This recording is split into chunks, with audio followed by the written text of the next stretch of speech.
काचे काचे गाछ कैसे पाका भइल बोला।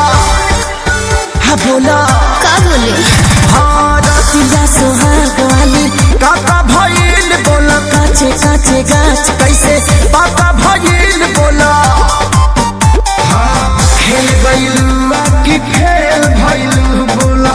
भला कोई समरे जट गया रे। बत्ती कट गया रे।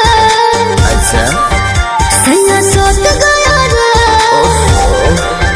बत्ती कट गया रे।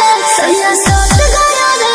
सारा मोटर मिनट में सलट गया रे। बत्ती कट गया रे। सैया सट गया रे। सारा मोटर मिनट में सलट गया रे।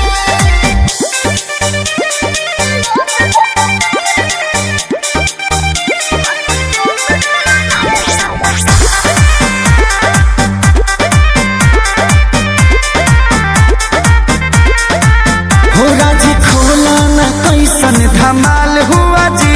आगे बोला ना काका कमाल हुआ जी।